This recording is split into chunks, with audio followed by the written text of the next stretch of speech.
Ek dink, daar is ons nou lewendig. Julle, dit is welkom om terug te wees hierso. Ek het julle ook gemis, ek hoop julle het my gemis, dit sal my laat lekker voel. Terwyl ons so lekker sit, kom ons groet mekaar en wees net 'n bietjie 'n omgee gemeenskap. Groet die mense die naaste aan julle.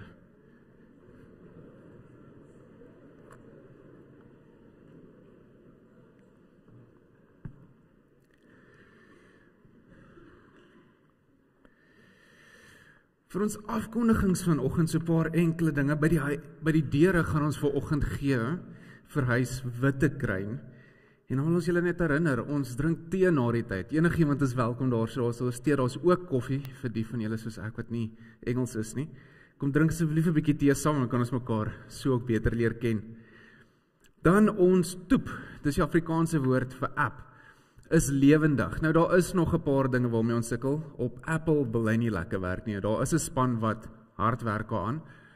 Maar die toep is heeltemal verniet. Jy mag hom gaan download, Winkerk op ek dink ons het dit in die afkondiging geskryf. Jy kan op jou Play Store net Winkerk soek. Dit is daar, so is verniet om te download. En ek, Veroni, Junius en Celeste gaan na die tyd hierso wees hiervoor. As jy sukkel daarmee, asseblief kom, laat ons julle help. Net een ding, as jy dit by die huis doen, wanneer jy registreer, asseblief moet nie klik dat jy 'n nuwe lidmaat is nie. Dit gooi ons hele database te mekaar. Jou inskrywing daar word gemeet aan die inskrywing soos ons dit op ons registers het. So as jy nie 'n nuwe lidmaat is nie, moenie klik 'n nuwe lidmaat nie. Anders is daar 2 van jou op ons registers en dan raak ons die mekaar. Maar asseblief, uiteindelik is dit ook ons gaan dit ons hoofmanier van kommunikeer wees. Die wêreld is besig om warmer te raak, al voel dit partykeer nie so nie. En hierdie is ons poging om 'n bietjie papierloos te probeer gaan. Dan het ons die 16de Julie, dis nou afgeknip hier by my, die Fuelsdrif uitreik, dit was daarom net nou op die bord. Ons word uitgenooi daartoe, ek self glo, as alles mooi werk, gaan self hierdie jaar saam gaan en ek sien baie uit daarna. Dan donderdag wat nou kom, die 8de Mei, het ons eie orrelis, 'n opvoering hier so in die kerkgebou. Dit word genoem op hoë plekke, 'n reis oor 60 jaar. Vir ons in die gemeente, verstaan ek, is dit verniet. En dan vir R50 kry mens ook 'n ligte ete na die orgelspel. Of tydens dit, vir 'n ligte ete na die vertoning. Van die afkondigings af is dit dan al van my kant af. Ek gaan ons nooi, kom ons staan saam, dan gaan ons een lied sing, halleluja, en daarna die seëngroet uitspreek. Kom ons staan saam en prys ons die Here se naam.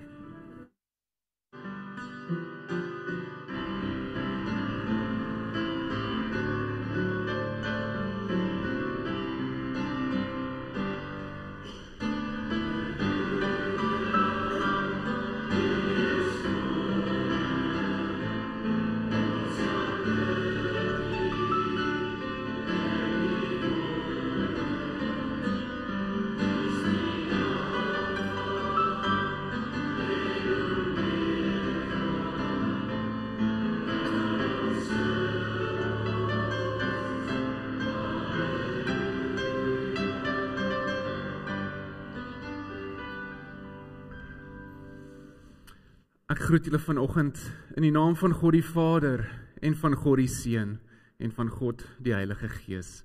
Welkom hier vanoggend. U kan maar sit.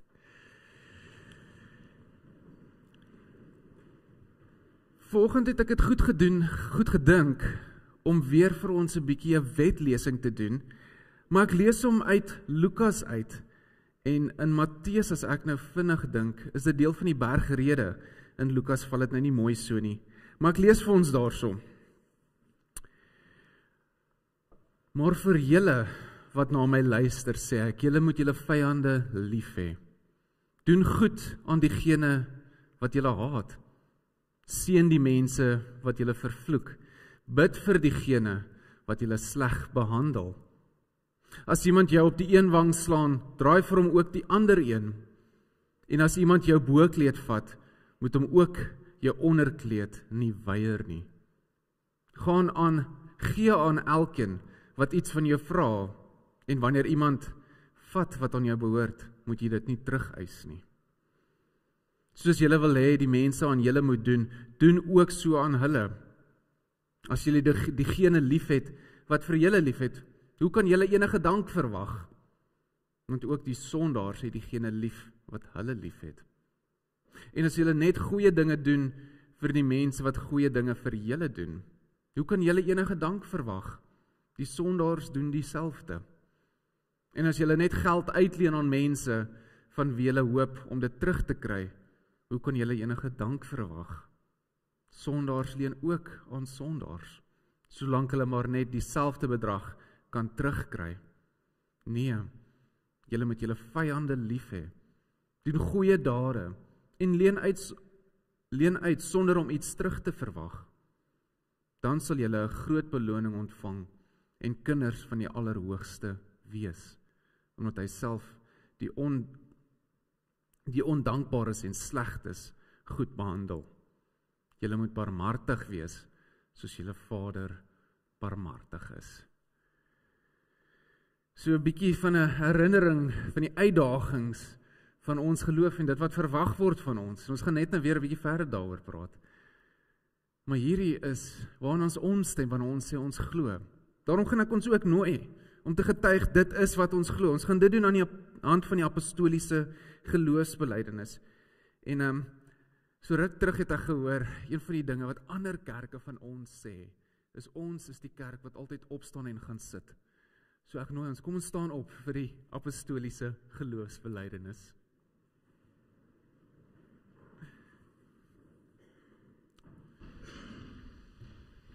Ek glo in God die Vader, die Almagtige, die skepper van die hemel en die aarde, en in Jesus Christus, sy eniggebore Seun, ons Here, wat ontvang is van die Heilige Gees, gebore is uit die maagd Maria, wat gelei het onder Pontius Pilatus, gekruisig is, gesterf het en begrawe is, en ter helle neergedaal het, wat op die 3de dag weer opgestaan het uit die dode, wat opgevaar het na die hemel en sit aan die regterhand van God, die Almagtige Vader, van waar hy sal kom om te oordeel die wat nog lewe en die wat reeds gesterf het.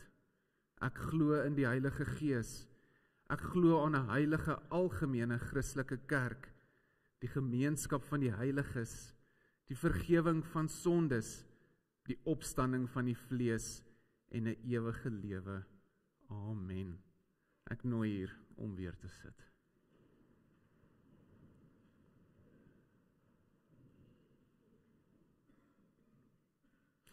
Nee, ek gaan julle nie vra om weer op te staan nie, maar ons sing weer.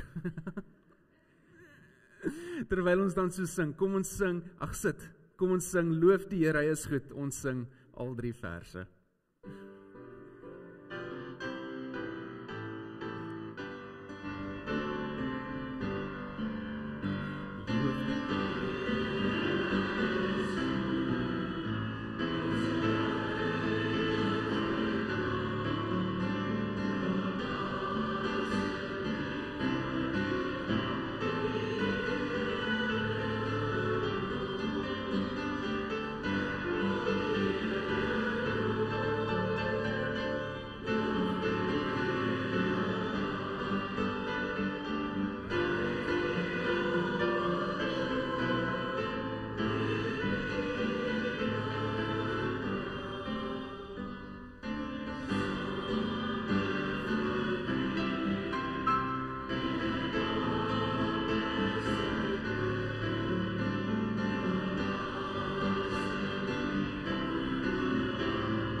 Kom ons sluit die oë.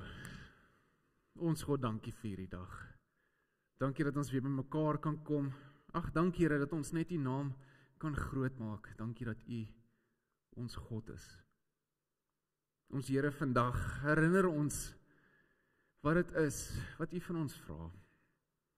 Herinner ons daaraan dat uit genade is ons ook ingenooi en deel van U familie. Dankie ons Here dat ons U kinders genoem kan word en trots kan wees daarop. Laat ons ook ander innooi om dieselfde te kan sê. Dit bid ons in die naam van Jesus Christus. Amen. Vandag is al klaar die 3de Sondag na Paasfees.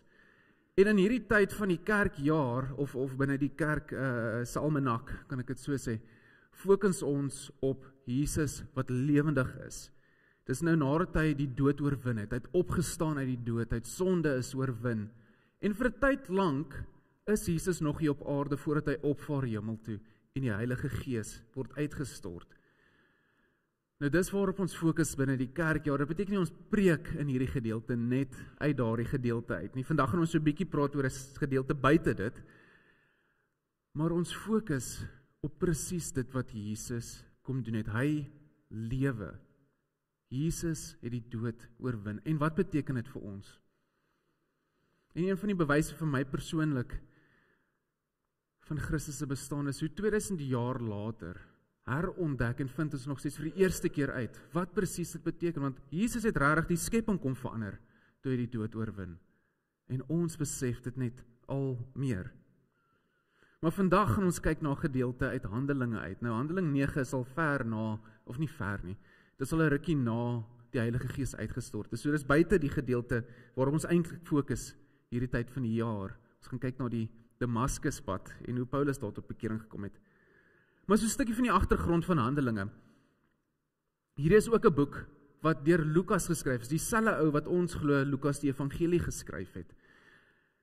En hy skryf dit aan sy geagte vriend Theophilus as 'n tweede volume aan 'n een dokument projek eintlik, of een stuk geskiedenis wat hy probeer skryf. En ons noem dit Handelinge van die Apostels, hierdie dokument, die tweede volume van waarmee Lukas besig was. Maar meer akkuraat sou dit gewees het om hierdie die Handelinge van die Heilige Gees te noem. Want wat Jesus begin het in die evangelie, dit waar Lukas die evangelie geskryf word net voortgesit deur die Heilige Gees in Handelinge. Nou, hierdie Lukas was ook 'n reisgenoot, sover ons kan aflei, van Paulus. Later in Handelinge skryf hy van ons, die eerste persoon meervoud, ons, nie hulle of hy nie. Wat beteken, hy self was deel van hierdie reistog, saam met Paulus. So hy het vir Paulus redelik goed geken, en die storie wat ons net nou gaan lees, ons kan met redelike sekerheid sê, dit is wat gebeur het, want dit is wat Paulus self dan vir Lukas vertel het.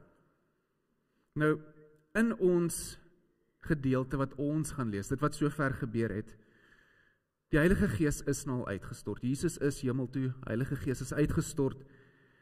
Christendom, of hulle noem hulle self die tyd nog, die mense van die weg. Hulle is besig om te getuig van dit wat Christus gedoen het in hulle persoonlike lewens.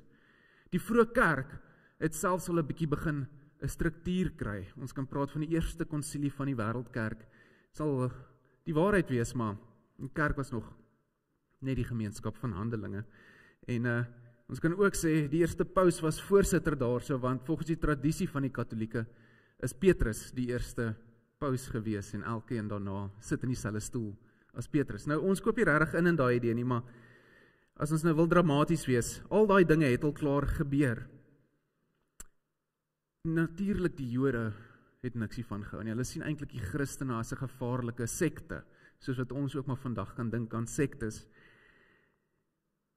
En op 'n dag gebeur dit dat Stefanus, een van hierdie vroeë Christene wat regtig vurig was aan die gang vir God, word in hegtenis geneem.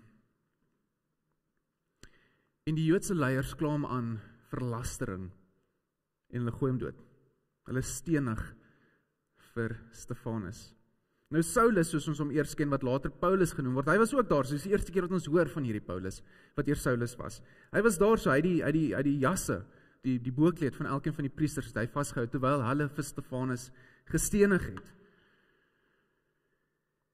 Na dit breek daar hierdie vervolging uit in Jerusalem en dan die vroeë Israel en verder. En ons praat van die diaspora, want skielik moet al hierdie Christene vlug, en hulle skiet oor die wêreld. En eintlik die hele ding wat die Joodse leiers probeer regkry het om hierdie boodskap nou te stop, het die teenoorgestelde gevolg gehad, dat hierdie Christene vlug nou, en so ver as wat hulle gaan, vertel hulle die evangelie boodskap. So eintlik het hulle ons gehelp om seker te maak die evangelie boodskap gaan verder en vinniger as wat dit sou as hulle dit net uitgelos het. So ons lees dan Handelinge 9 vers 1 tot 20.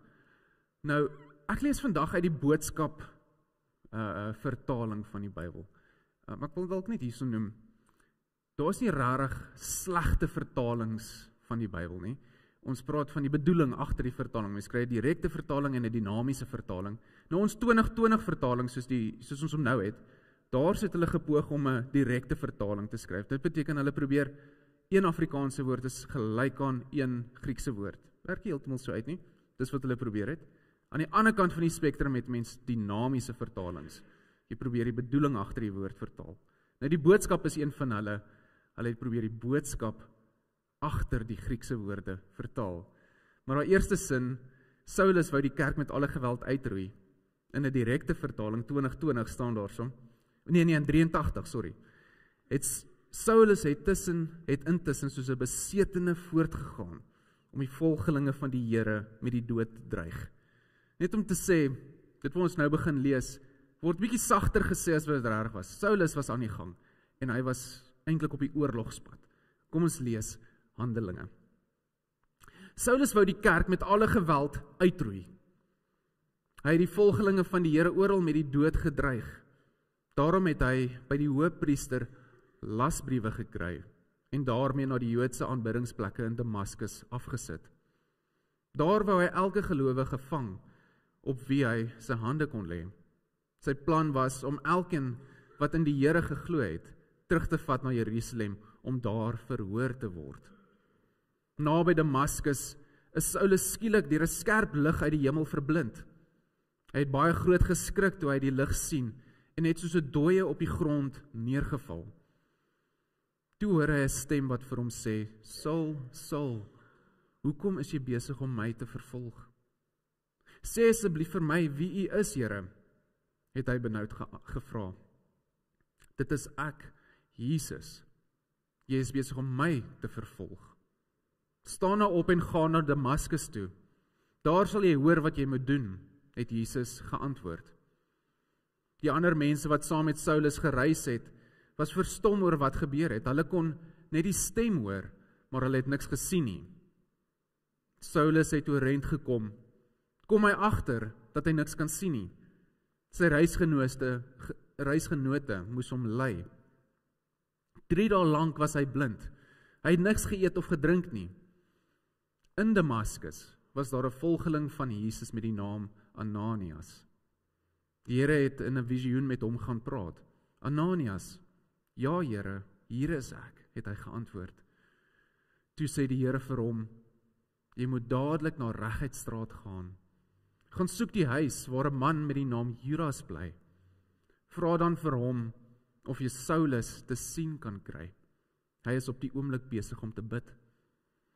Ek het reeds in 'n gesig vir hom gewys dat jy op pad is na hom toe om jou hande op hom te sit sodat hy weer kan sien. Ananias het geskrik toe hy dit hoor. Here, heelwat mense het my al teen hierdie man gewaarsku. Dis hy wat die kinders in Jerusalem so wreed vervolg. Nou het hy na ons toe gekom met lasbriewe van die hoëpriester om ons almal te vang. Die Here antwoord vir Ananias, doen wat ek vir jou sê. Gaan dadelik na Saulus toe. Ek het hom uitgekies vir 'n baie besondere opdrag. Hy gaan nog met baie belangrike mense oor my praat en ook met die Jode en met mense wat aan ander volke behoort. Daar lê 'n moeilike taak vir hom voor. Saulus gaan nog baie swaar kry omdat hy oor my moet praat. Ek sal dit een van die dae vir hom wys. Ananias het toe gedoen wat die Here vir hom gesê het. In Judas se huis het hy sy hande op Saulus gaan sit. Hy sê toe vir hom, Saulus my broer, die Here het my na jou toe gestuur. Dit is hy, Jesus, wat aan jou verskyn het toe jy op pad hierheen was. Hy het ook my na jou toe laat kom, sodat jy weer kan sien, en sodat jou lewe vervul kan word met die Heilige Gees. Ananias het skaars klaar gepraat. Toe val daar iets so skille van Saulus se oë af. Daarna kon hy weer sien. Hy is ook gedoop. Toe het hy weer begin eet. Sy liggaamskragte het gou teruggekeer. Daarna het Saulus nog 'n ruk by die gelowiges in Damaskus gebly. Saulus het by die Joodse aanbiddingsplekke daar in Damaskus ingestap en vir die mense vertel dat Jesus die Seun van God is. 'n Langerige gedeelte, maar so lees ons van die bekering van dalk een van ons mees invloedryke persone van die Nuwe Testament, van Christendom as ons wil. Hy skryf meeste van die Nuwe Testament, wel, ek dink is 'n derde. Nou Damaskus, waartoe Paulus op pad was, het gelê op 'n handelsroete. As jy van die suidelike kontinent na die noordelike kontinent wou gaan, dis nou maar Afrika na Europa, of Asië, dan moes jy deur hierdie handelsroete beweeg. En dit het deur Jerusalem gegaan, en die volgende groot stad op hierdie handelsroete was Damaskus. So as jy van Egipte wou deurgaan, sê Babylonië toe, dan moes jy deur Jerusalem, deur Damaskus gaan om daar uit te kom. Nou, Damaskus was redelik 'n groot stad, deel van die Decapolis, so 10 groot stede wat losweg aan mekaar verbind was. En grootendeels was dit 'n Grieks sprekende stad onder beheer van die Romeine. Wat beteken meeste van hulle daar, sy het ook in die Romeinse gode geglo. Dis nou die name soos Jupiter en ons planete se name en daai gode. Hulle het in daai klomp geglo. Maar daar was ook 'n klomp Jode wat in hierdie stad gebly het. So daar was ook hierdie klomp sinagoges. En baie van hierdie Jode het ook dan, baie proseliete het ook daar gebly. Nou daai verskriklike woord is die mense wat uit die Romeinse geloof uit begin glo het in die Joodse God. So hulle het tot bekering gekom in die God van Israel. En dan het ons hierdie, wat ons praat van, toe al die Christene vlug uit Jerusalem uit, en hulle kom ook daarsaan, en hulle begin vertel van wat God gedoen het, wat Jesus gedoen het, dan is dit meestal hierdie proseliete, die mense wat nou nie tot Jodendom is, wat ook begin glo in Christus. Hulle is nie die enigstes nie, en dit maak vir hulle sin, want hulle begin glo in hierdie God. Hier is die storie wat die Jode vertel van hierdie Messias, wat op pad is, en hier is hy. So vir hulle was dit makliker om dit aan, voor die Jode het 'n bietjie langer gevat, maar tog is daar so 'n klompie van hierdie Jode wat tog die boodskap aangeneem het. Nou, Ananias is een van hierdie Jode. Ons is nie seker of hy glo op grond van die Christen wat daarna toe gevlug het, en of hy self vir Christus gesien het, toe Jesus nog hier op aarde was, besig om te preek nie. Dit is nog nie so lank vandat Jesus opgevaar het, wat hierdie goeders gebeur het nie. Maar hy is 'n gebore Jood. Nou, so verse wat ons kan aflei, beteken dit, hy is een van die spesifieke persone, wat Saulus toe nog wil kom arresteer. Ons is nie seker of Saulus die mag gehad het om Romeinse burgers, wat Christene geword het, te arresteer nie. Ons is nie seker daaroor nie. Maar definitief die Joodse Christene, hulle mag gearresteer word. So die Christene is redelik benoud. Hulle is bewus daarvan dat Stefanus is al gestenig. Hulle is bewus daarvan dat die Joodse tempel het dit uit vir hulle. En hulle is ook bewus van Saulus, wat rarig op hierdie oorlogspad is. Hulle weet selfs, hy het al lasbriewe gekry by die hoofpriester, om spesifiek hulle te kom haal, wat in Damaskus is. Met dit in gedagte wil ek vandag so 'n bietjie praat oor sirkels. Spesifiek dan nou, die sirkels, wat ons trek rondom onsself. Dis nou die mense, vir wie jy omgee, die mense wat jou aanvaar, die mense wat deur jou aanvaar word, die mense wat jou oortuigings deel, daai comfort zone, die mense wat dieselfde waarheid aanvaar, soos wat jy die waarheid aanvaar. En die rede hoekom ek wil praat oor hierdie sirkels is, dis maar presies wat aangaan in ons teks vandag. Mense wat sirkels om hulle trek. En hulle dink op 'n spesifieke manier. Nou die Jode hierso, hulle het hulle spesifieke oortuigings gehad, hulle dogma as jy wil, dit is hoe God gesien moet word. En so oortuig daarvan dat enigiets wat buite hierdie sirkel land, is so verkeerd dat dit moet uitgeroei word. My navorsing wys dat dis nie die eerste keer wat die hoofpriester iets soos hierdie gedoen het nie. Inteendeel, die keiser het vir die hoofpriester die mag gegee om presies hierdie te doen, dat sektariese groepe binne hulle eie geloof, binne die Jodendom, mag uitgeroei word. En hulle, oorspronklik was daar iets wat in Egipte gebeur het, waarvoor die hoofpriester hierdie reg gekry het. En dan praat hulle daarso van, jy het die reg om die pestsiekte uit te roei. Dis hoe hulle gedink het aan byvoorbeeld die Christendom, soos COVID, dis 'n siekte wat nou uitgeroei moet word, en die geneesmiddel vir dit is presies waarmee Paulus nou besig is. Vervolg hulle, raak ontslae van die pestsiekte. Dis hoekom Paulus ook so aan die gang is, want hy glo hy is besig met God se werk. Saulus, toe hy nog Saulus is. Hy glo hy is besig met God se werk. Dit is die sirkel wat hulle om hulle self getrek het. Dis waar ons glo. Als buite dit is verkeerd. Nou is 'n baie dramatiese weergawe daarvan, maar eintlik doen ons maar presies dieselfde. Ons trek oor hierdie kringe rondom onsself. Dalk is dit 'n kring van 'n sosiale standaard. Jy praat maar met die mense wat min of meer op dieselfde vlak as jy is, want dis waarmee jy gemaklik is. Dalk is dit mense van jou eie taalgroep. Ek en my vrou het in die week vir mekaar gesê, dis so lekker om van dorp tot dorp te kan ry en nog steeds Afrikaans te praat. Want waar ons vandaan kom, Centurion, jy kan dit nie doen nie, jy kan nie 'n Speak and Pay ry nie, almal daar praat Engels. En toe ons in Zimbabwe, daar het almal ook 'n ander taal gepraat. Dit is so lekker, so dalk is jou kring wat jy trek rondom jouself, 'n kring van jou taalgroep. Etniese groepe dalk. Meer gereeld sou ek eerder sê, die kringe wat ons onsself trek, daai sirkels, het te doen met die mense wat saamstem met ons. Want met hulle gesels ons lekker, met hulle stem ek saam. Hulle deel my oortuigings, dis my veilige groepie. Ons trek hierdie sirkels om onsself, en net soos die Jode is ons baie trots om te sê, dit is wat reg is, en daai is wat verkeerd is. Ons denominasies doen dit. Nou ons sê dit dalk nie so kras nie, maar ons sal sê ander kerke, ons sal dalk nie sê hulle is verkeerd nie, maar daai ding wat hulle doen kan sekerlik nie reg wees nie. Ons praat nou nie eers van Bybelinterpretasie en hoe ons die Bybel lees nie. Ons doen dit in ons kerk ook. Sal sê hulle is verkeerd, want hulle is nie soos ons nie. Sirkels van aanvaarding raak outomaties sirkels van verwerping. Vra jouself, wat sal jy doen as iemand jou sirkel van verstaan en gemak binnendring? As hy iets wil kom doen om iets te verander aan jou sirkels. Dit raak 'n pestsiekte, raak ontslaaf van dit.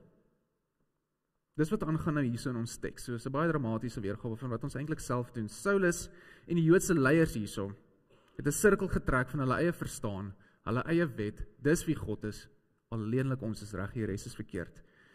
Enigiets anders is so verkeerd, dit moet soos 'n siekte uitgeroei word. Saulus, die vurigste van almal, maar tot op 'n dag, die volgende woord, wat ek daar vir ons wil opsit. Op die Damaskuspad straal daar hierdie lig uit die hemel neer op hom. Hy word gekonfronteer deur Jesus en hy kom tot bekering. Jesus sê vir hom, dit is ek, Jesus, jy is besig om vir my te vervolg. Nou Saulus was oortuig daarvan, tot in die middel van wie hy is. Daar het die rabbi van wie hulle gepraat het, almal wat nou hierdie lawaai maak, dis lastering, daai was 'n valse profeet. Jy mag jouself nie die seun van God noem nie, want dan raak jy gelyk aan God, jy maak jouself gelyk aan God. Dis lasterlik. Geen mens mag dit doen nie, daarom moes Jesus gekruisig word. Daarom het ons vir Stefanus met 'n klip doodgegooi. Want jy mag nie dit sê nie, dis teen ons wet. En dan verskyn Jesus self aan hom. Die sirkel van Saulus se verstaan word verpletter, daar's niks oor nie. Heeltemal onder hom uitgeruk. Saulus kom tot hierdie radikale bekering. Later skryf hy meeste van ons Nuwe Testament. Om Handelinge nou in te sluit, gaan meeste van die Nuwe Testament oor dinge wat hy sê en wat hy doen. Grootste invloed van Christendom wat ons het. Nou bekering is om heeltemal weg te draai. Dis hierdie totale wegdraai van dit wat was na dit wat kom. Dit wat oud is na iets nuuts toe. En Paulus is 'n verskriklike dramatiese voorbeeld daarvan. Dit is eintlik die bekering wat almal van ons wens, ons gehad het. Dit moet hierdie oomblik wees van God skyn neer uit die hemel uit op my, praat met my en van daar af weet ek, okay, dit is my doel op die aarde. Meeste van ons het nou nie 'n Damaskuspad oomblik nie. Ons is dalk eerder soos Ananias, want Paulus se bekering is nie die enigste bekering in ons teks nie. Ananias, alhoewel hy klaar 'n Christen is, moes ook so ietsie van 'n bekering beleef het. Iets van sy eie oortuigings, die sirkel waarbinne hy homself gesit het. Wat verander, wat moes verander. Ananias se manier van dink was, Saulus is die vyand. Waak teen die vyand. Ons hoor dit oral, pas op vir die vyand, waak teen hom, en Saulus is een van hulle, die vyand. En dan kom praat Jesus met hom. Jesus sê vir hom, Ananias, gaan bid vir jou vyand. Aanvanklik word hy gevul met angs. Maak sin? Later, dan kom hy tog, hy bekeer tog. Sy eie hart moes draai, sy eie sirkel moes verander, groter word. Want hy gaan na Saulus toe. Hy bid vir hom. En hy noem homself my broer. Die vyand, Saulus. Hy wat dit juis uit het vir die Jode, of vir die Christene. Saulus, my broer. Hierso is Christus se plan vir jou.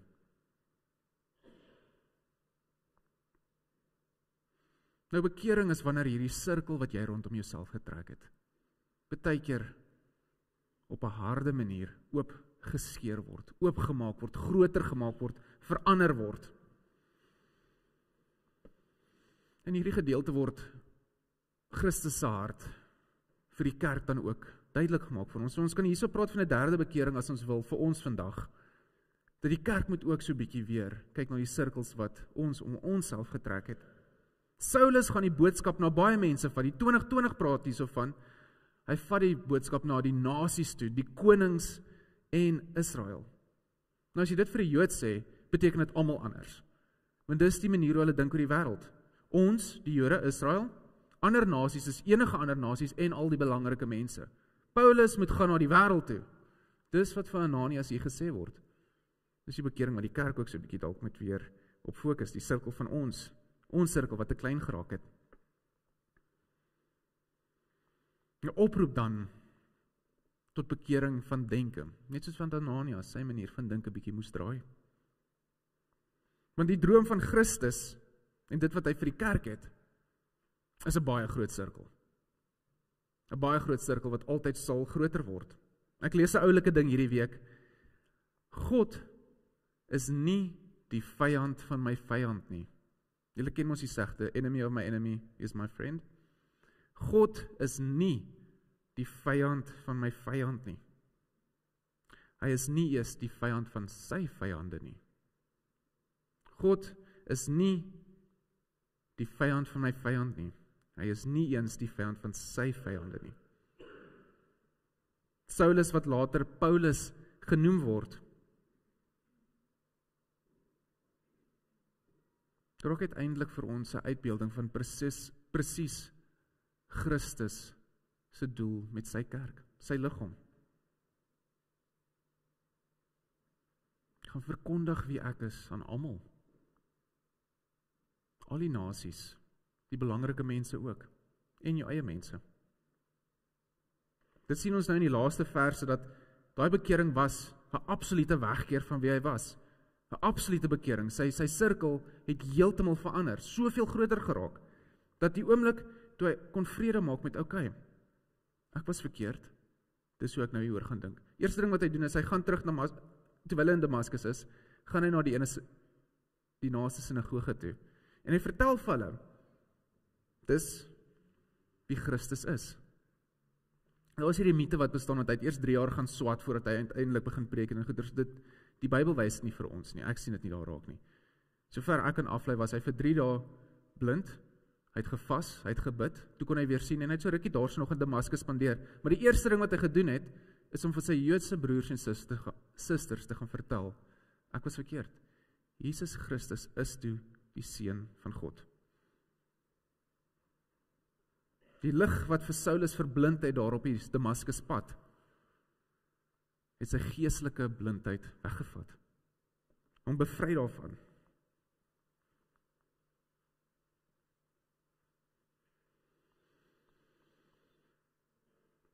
Paulus het op die Damaskus pad agtergekom, dat die God in wie se naam hy nog die hele tyd werk, en hierdie is deel van wat ek dink ons moet hoor vandag. Die God in wie se naam hy nog die hele tyd besig is om mense te vervolg, was presies die God wat hy vervolg. Die mense van sy eie Here het hy vervolg en in die tronk gesit. Hy het dit nie geweet nie. Hy moes tot bekering kom. Sy sirkel was te klein. Binne sy sirkel het God nie gepas nie. Maar die God wat hy vervolg het, was sy eie God. Ek vervolg my eie God se mense. Hierdie bekering van Saulus wys dat, alhoewel jy verskriklik ywerig kan wees vir dit wat jy glo jy moet doen, dit wat jy glo jou roeping is, dit wat jy doen in die naam van die Here, wees nederig genoeg om te weet wanneer jy ook verkeerd was, of te aanvaar wanneer iemand vir jou sê jy was verkeerd. Want dis wat hier gebeur het. En wat my so lekker was, toe ek hierdie week my navorsing doen, want toe lees ek 'n bietjie oor nederigheid, want ek het so gevoel gekry dat Paulus so trots soos wat hy was ook nederig. Klink of dit te mekaar is. Maar toe gaan Google ek, wat is die definisie van nederigheid? Humility. Nou, op Google gee hulle ons dan vir jou die definisie, en dan gebruik hulle dit ook in 'n sin. Nou, nederigheid gebruik in 'n sin, volgens Google, hy kort nederigheid, om te sien dat ander se manier van doen dalk beter is. Dit is my so mooi. So Paulus het nederigheid gewys in sy oomblik op die Damaskuspad, want toe kon hy sien, joh, alles wat ek nog die hele tyd doen, dit waar ek trots is, was verkeerd. Ons 'n beter manier, ons 'n ander manier. Na die lig vir Saulus verblind het, dan begin hy met God praat, dadelik. Selfs van 'n Ananias, deur God gekonfronteer, Jesus gekonfronteer word, dan sê hy, Paulus is tans besig om te bid. Dis wat ek jou stuur. Saulus het besef, sy oortuigings, die kern van sy bestaan was verkeerd, gebaseer op verkeerde dinge. Die sirkel van sy verstaan het nie toegelaat dat God daar binne is nie. Dis die boodskap wat ek hoop ons hierdie week so 'n bietjie kan invat, die ene wat sal soek, daai breinhoë wat sal kou aan ons. Ons word geroep tot dieselfde bekering. Weg te draai van ons huidige manier van dink. Want dalk sien jy jouself as Ananias, dalk as Saulus. Beide mense se sirkels van verstaan, oortuigings, moes skuif. Dit moes verander. Nog 'n mooi aanhaling, ek het 'n klomp van hulle hierdie week gelees. En dit kom eintlik uit 'n gedig uit wat vertaal was. Ek kon nie die oorspronklike gedig kry nie, net die aanhaling. Hulle trek 'n sirkel om my uit te sluit. So ons trek 'n sirkel om hulle in te sluit. Die roeping van die kerk. Dis die boodskap van Paasfees eintlik, hierdie tyd waarop ons fokus, hierdie tyd na Paasfees. God gebruik liefde om oor grense te gaan, grense oor te steek. Ek wil graag aan myself dink, dis nou daai droom. Elke jong teoloog dink by hulle self, hulle is Martin Luther. 96 teses teen die muur vasmaak. Almal gaan weet wat hulle verkeerd doen. Ek gaan die kerk hervorm. Dus ons dink oor onsself. Ek wil Paulus wees. Hierdie crusader, skop 'n deur op. Ek is hier vir Christus. Maar hierdie week word ek toe gekonfronteer daarmee. Brits, jy is Ananias. Jy glo klaar. Jy is in 'n verhouding met God. Die regte God, Christus, jy ken hom. Maar in jou gedagtes is daar goed wat moet verander. Want my grootste vrees in hierdie lewe is as ek my harmonie verloor. Dit gebeur gereeld, so my eie grootste vrees word gereeld genoeg waar. Maar dis my probleem in die wêreld, wat ek probeer wegbly vanaf. Harmonie moet gehanteer word. Dis my ding. En enigiets wat my harmonie versteur, iets wat die vrede breek, outomaties vertaal my brein dit as die vyand. Of dit 'n persoon is of omstandighede, wat ook al dit is, dis die vyand. En hierdie week kom sê God vir my, ek wil hê jy moet jou vyand broer noem. Bid vir hom. Bid vir die omstandighede. Bid vir jou suster. In my geval, so graag so dat ek die crusader vir Christus wil wees, is ek Ananias. My gedagtes moes bekeer word. Sodat ek kan raak sien, my eie sirkel het te klein geraak vir God. Hy pas nie in my sirkel nie. Nou ons is mense, ons kan dit nie help nie. Hierdie sirkels gaan ons altyd trek. Wees net nederig genoeg om te weet, God gaan aanhou dit groter maak. En dis oké. Partykeer is dit net so bietjie ongemaklik. Die volgende woord waar ek dan wil praat, is roeping. En my hoop is, dat die Damaskus storie, want dit is 'n storie wat ons redelik goed ken, en is jammer, die teksrooster laat nie toe dat ons elke 3 jaar hierdie teks lees. Want dit is so inspirerende verhaal. Maar my hoop is dat hierdie Damaskus ervaring ons reg hierdie week sal konfronteer. Want elkeen van ons het ook 'n roeping. Hierdie gedeelte, ek het nou gekies om te fokus op die bekering, maar dit is ook 'n gedeelte van 'n roeping. Ananias wat geroep word om te genees, Paulus wat geroep word om te getuig. Elkeen van ons het 'n roeping. God wil jou gebruik. God het 'n doel vir jou spesifiek.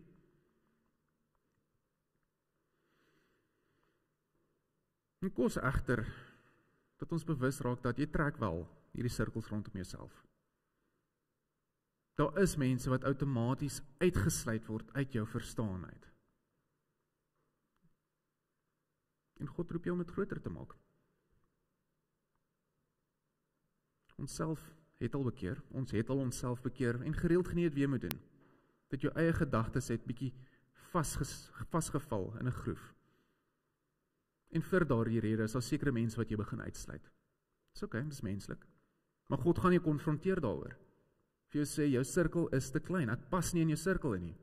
Maak hom groter. En ons word gevra om nederig genoeg te wees, soos Paulus om te sê, oké, Here, doen dit. Want God is besig.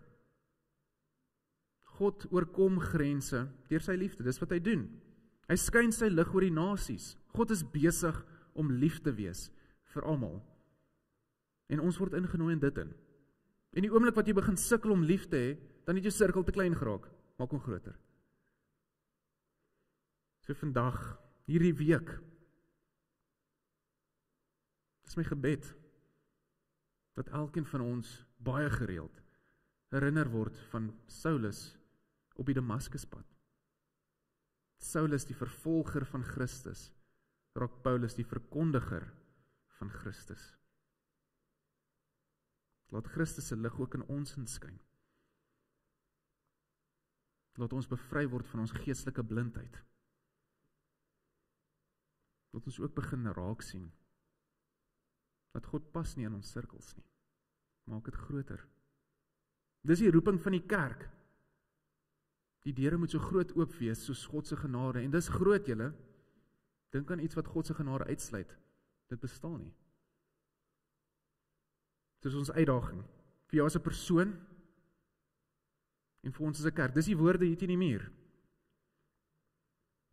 Maak seker hierdie sirkel is altyd groot genoeg dat iemand welkom is. En as iemand nie welkom is, jy maak die sirkel groter. Dis die roeping van ons as Christus se kerk. Ek sê amen. Kom ons bid saam julle. Ag ons Here, dankie dat ons ingesluit is in al hierdie beloftes wat U gemaak het, alles wat U vir ons waar laat word het. Dankie dat U ons kom vrymaak het van die dood, skuldgevoelings, sonde. Dankie Here, dat ons hierdie lewe voluit kan lewe, en dit saam met U. Laat ons asseblief nooit iemand anders uitsluit uit hierdie uit nie. Help ons om altyd ander welkom te laat voel in U koninkryk. Gebruik ons ook, Here, om instrumente te wees om ander in te nooi na U koninkryk toe. As ek 'n Paulus moet wees, 'n Saulus, wat hard moet gaan skree in die sinagoges, laat dit so wees. As ek 'n Ananias moet wees, wat daar privaat in iemand se huis, net my hande op iemand anders moet gaan sit, laat dit so wees. Maar Here, help my dat ek asseblief altyd sal bewus wees daarvan, dat ek trek sirkels, en ek moet dit groter maak en groter maak. U pas nie in my sirkel nie. Skyn asseblief U lig in elkeen van ons in, Here, dat ons nie sal begin geestelik blind raak, omdat ons gemaklik geraak het nie. En ons God, hierdie week wat kom, konfronteer ons ook asseblief met ons eie oortuigings van U. Dat ons sal leer, U genade is nog breër as dit. Dit bid ons in die naam van Jesus Christus. Amen.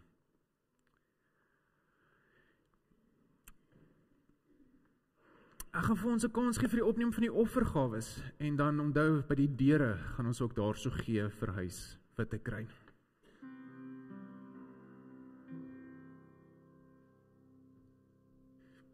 Dankie julle. Dit is so lekker dat die kerk het al so ver gekom, dat vandag het ons meer, wel, is nie tegnies diakens nie, maar meer vroue diakens as mans gehad. Wys vir daar soos verandering al in die kerk, is vir my pragtig. Ek gaan ons nooi, kom ons staan, dan sing ons saam die Onse Vader, 'n pragtige tradisie wat ons het, en daarna die seëngroet en amen.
Soos wat God die Vader sy Seun Jesus Christus gestuur het, so word jy ook gestuur.